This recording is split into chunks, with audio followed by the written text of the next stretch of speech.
फेब्रुवारीला 26 फेब्रुवारी 2024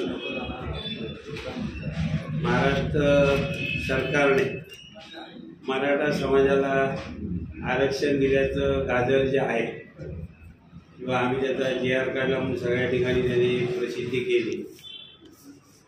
पण आज बऱ्याचशा सिंधुदुर्ग जिल्ह्यातील पोलीस भरतीसाठी जे उमेदवार आहेत या उमेदवारांचे बरेचसे फोन येत आहेत। या पोलीस भरतीची तारीख उद्याच्या 31 मार्चपर्यंत आहे आणि ह्या असलेल्या भरतीमध्ये पोलीस भरतीला जे इच्छुक उमेदवार आहेत त्यांना नॉन क्रिमिलियरचं सर्टिफिकेट त्या ठिकाणी मिळत नाही आहे। काल मग कुडाळ प्रांत सावंतवाडी प्रांताशी सन्माननीय खासदार राऊत साहेबांनी चर्चा केल्यानंतर नॉन क्रिमिलियर सर्टिफिकेट द्यायला सुरुवात झालेली आहे। पण आपलं सरकार या पोर्टलवरती ज्यावेळी मराठा समाजाचा बेरोजगार पोलीस भरतीसाठी अर्ज करतो आहे त्या आपलं सरकार या पोर्टलवरती त्या ठिकाणी मराठा समाजाचा मराठा दाखला म्हणून त्या उमेदवारांना मिळत नाही आहे। उद्याच्या 31 मार्चपर्यंत फक्त 10 ते 11 दिवस म्हणजे 10 दिवस राहिलेले आहेत।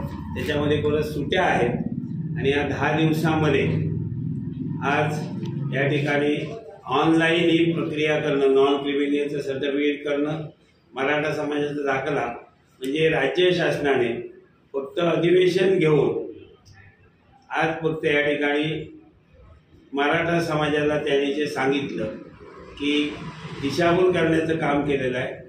फक्त जरांगे पाटीलांवरती त्या ठिकाणी तोंडसूक घेतलं जात आहे। एकंदरीत मराठा समाजाला या ठिकाणी आरक्षण दिलं म्हणून जे सांगतायत त्यांनी या ठिकाणी मराठा समाजाच्या बेरोजगार मुलांना तोंडाला पानं पुसण्याचा प्रकार केलेला आहे। आणि येणाऱ्या या 2 दिवसात या पोर्टलवरती आपलं सरकार या पोर्टलवरती मराठा दाखला मिळणं आवश्यक आहे। आचारसंहिता जरी असली आचारसंहितेमध्ये काल जिल्हाधिकाऱ्यांनी जाहीर केले की कोणती आंदोलनं करता येणार नाही, धरणे करता येणार नाही आहेत। मग ह्यामध्ये आचारसंहितेमध्ये सरकारला सुद्धा लोकांवरती अन्याय करता सुद्धा येणार नाही आहे आणि जर अन्याय करत असतील मराठा समाजाच्या मुलांवरती तर निश्चित त्यांना जे तुम्ही 10% काय जे आरक्षण दिलेलं जे आहे त्याचे दाखले त्यांना आपले सरकार या पोर्टलवर तातडीने जिल्हाधिकाऱ्यांनी त्याची दखल घेऊन या प्रेसच्या माध्यमातून त्यांनी दखल घेऊन हे दाखले तातडीने कशा मिळतील या दृष्टिकोनातून जिल्हाधिकाऱ्यांनी तातडीने प्रयत्न करावेत। अन्यथा आम्हाला आचारसंहिता बाजूला ठेवून आम्हाला आंदोलन करावं लागेल आणि 1 एप्रिलला हे जे आरक्षण आहे या आरक्षणासाठी एप्रिल फुल आरक्षण म्हणून आम्हाला आंदोलन करावं लागेल। आणि म्हणून जे सरकार सांगते की आम्ही मराठा समाजाला आरक्षण दिलं, मुळात ह्या ठिकाणी दिशाभूल करण्याचा प्रयत्न आहे। अद्यापही सरकारकडनं याचं ह्या लोकांचं गंभीरपणे त्या आरक्षणाची दखल घेतली जात नाही, त्याची अंमलबजावणी होत नाही आहे। आणि म्हणून ह्या ज्या काही गोष्टी चालल्या जी काही चेष्टा बेरोजगार मराठा समाजाच्या मुलांची होते आहे याचा आम्ही ह्या सरकारच्या ह्या कृतीचा आम्ही या ठिकाणी शिवसेना म्हणून जाहीर या ठिकाणी निषेध करतो आहे। आता राज्य सरकारचे असल्यामुळे भरती असल्यामुळे EWSचं आरक्षण हे केंद्र सरकारचं आहे, त्याचा सुद्धा फायदा या राज्य सरकारच्या भरतीमुळे मराठा समाजाच्या मुलांना मिळत नाही आहे। आणि म्हणून सिंधुदुर्गच्या जिल्हाधिकाऱ्यांनी प्रशासकीयदृष्ट्या या आपलं सरकार या पोर्टलबाबतची तातडीने दखल त्यांनी घ्यावी आणि या आचारसंहितेमध्ये मराठा समाजातील मुलांना कोणत्याही प्रकारचं आंदोलन करावं लागू नये यासाठीची त्याची काळजी प्रशासनाचे प्रमुख म्हणून जिल्हाधिकाऱ्यांनी घ्यावी। रत्नागिरी सिंधुदुर्ग जिल्हा मतदारसंघामध्ये विजयी उमेदवारांचं नाव या ठिकाणी घोषित झालेलं आहे। भविष्यामध्ये आज या ठिकाणी पराभूत उमेदवारांची उत्सुकता तिथल्या कोकणातील मतदारांना राहिलेली आहे। पराभूत उमेदवारासाठी कोणाचं नाव या ठिकाणी डिक्लेअर होत आहे त्याची उत्सुकता लागलेली आहे आणि कोकणामध्ये जी काही नावं येत आहेत याच्यामध्ये ह्या राणे सामंतांच्या संघर्षामध्ये या ठिकाणी कोण सरस होतोय, राणे की सामंत हे चित्र येणाऱ्या काही दिवसामध्ये स्पष्ट होईल आणि कोणाचं वर्चस्व कोकणावर यासाठी उत्सुकता जनतेला राहिलेली आहे. आमचा उमेदवार 2 वेळा 1.5 लाख फरकाने निवडून आलेले आदरणीय विनायक राऊत आमचे नेते. आता त्यांची उमेदवारी जाहीर होऊन जवळजवळ महिना झालेला आहे आणि आमचे सर्व कार्यकर्ते आम्ही सर्व शिवसैनिक कामाला लागलेलो आहोत. यावेळेला कमीत कमी 2.5 ते 3 लाख फरकाने निवडून आणायचा आमच्या सर्व कार्यकर्त्यांचा संकल्प आहे. त्याचं कारण हे आहे की आदरणीय विनायक राऊत साहेब हे सर्वसाधारण शेतकऱ्यांच्या व्यथा असतील, त्यांच्या भावना असतील, त्या जाणून घेण्यासाठी वाड्या वस्त्यांवरती गेले 10 वर्ष फिरत आहेत. प्रत्येक घराघरापर्यंत विकास आणि घराघरापर्यंत खरा विकास पोहोचवण्याचं काम हे विनायक राऊत साहेबांच्या माध्यमातून झालेलं आहे. इथल्या शेतकऱ्यांच्या, इथल्या स्थानिकांच्या ज्या अडचणी आहेत, समस्या आहेत, त्या त्यांनी आतापर्यंत सोडवलेल्या आहेत. मोबाईल टॉवर असतील किंवा गाभिन समाजाच्या ज्या वादळाच्या वेळेला जी परिस्थिती निर्माण झाली होती, तिथले ज्या झाडं पडली होती, लोकांच्या घरांचं नुकसान झालं होतं, त्यावेळेला जी अंडरग्राऊंड वीज केबलची जी व्यवस्था त्यांनी तयार केलेली आहे.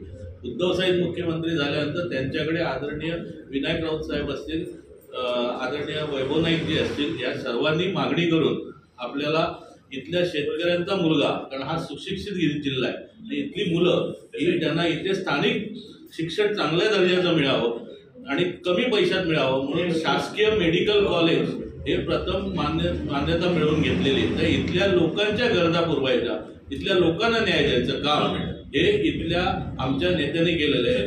विरोधी पक्षाचे नेते हे स्वतःचं खाजगी मेडिकल कॉलेजसाठी प्रयत्न करत होते. आता तुम्ही इथे सर्वच पत्रकार बांधव आहात, बाजूलाच पत्रकार प्रहार भवन आहे आपल्या, तिथे तुम्ही बाहेर बघा, कॉयर बोर्डचा बोर्ड लागलेला आहे.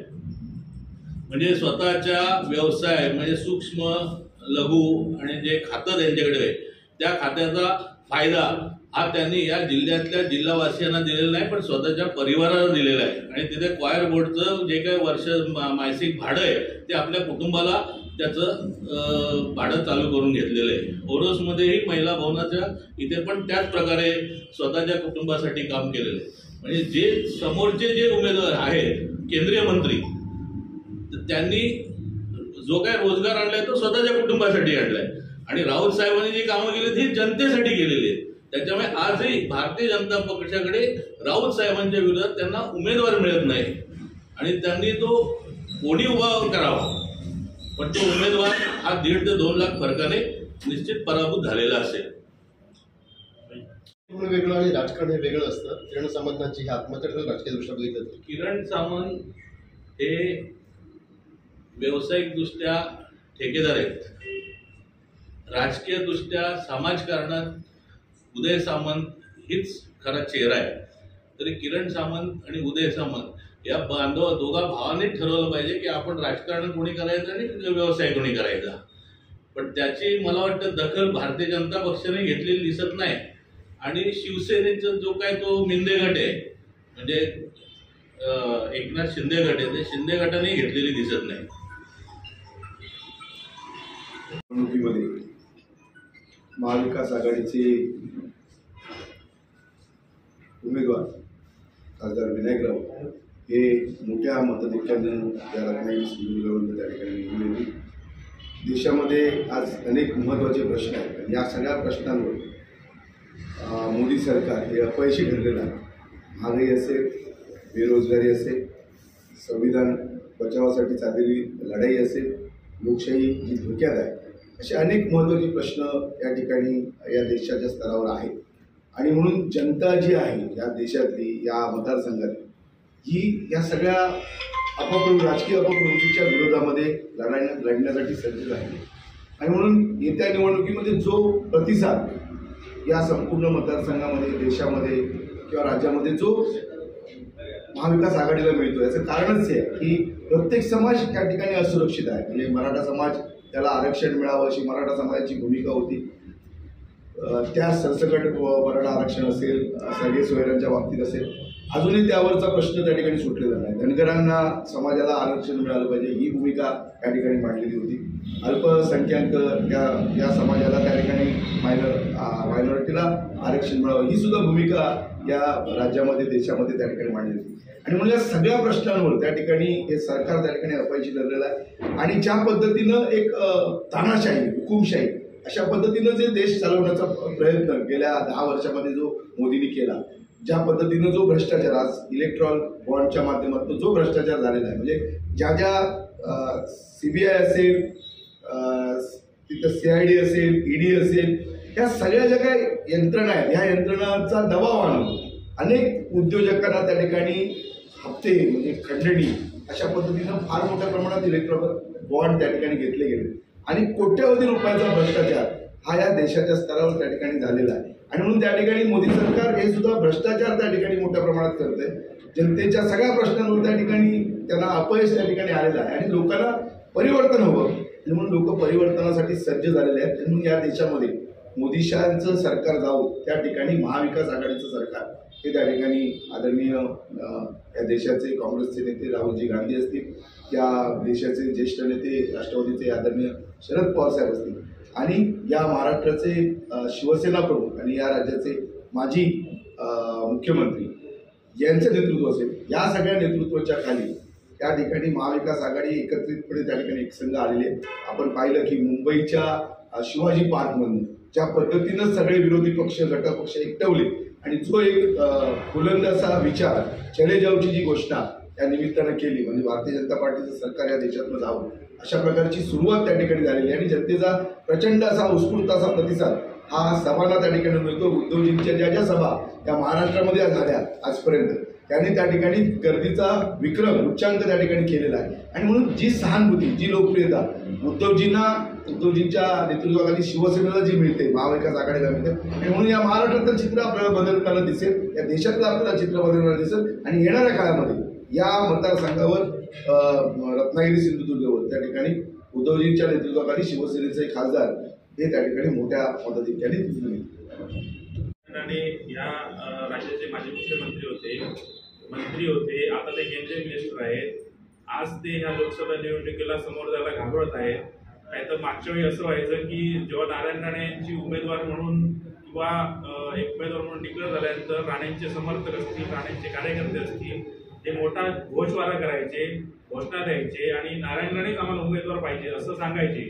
पण आज एकही कार्यकर्ता समोर येताना दिसत नाही की नारायण राणे आम्हाला उमेदवार पाहिजे. म्हणजे त्यांचेच कार्यकर्ते नारायण राणे उमेदवारी मिळाली तर नारायण राणे पडणार त्या हिशोबाने या ठिकाणी आहेत. कारण त्यामुळे एकही कार्यकर्ता त्यांचा, एकही राणे समर्थ, एकही BJP कार्यकर्ता नारायण राणे हे उमेदवार पाहिजेत असं कुठचंही वक्तव्य करत नाही. मोठ्या संख्येने कार्यकर्ते बाहेर येताना दिसत नाहीत, त्याच्यामुळे त्यांचा पराभव अटळ आहे अशा पद्धतीची भूमिका त्यांच्याच कार्यकर्त्यांची आहे.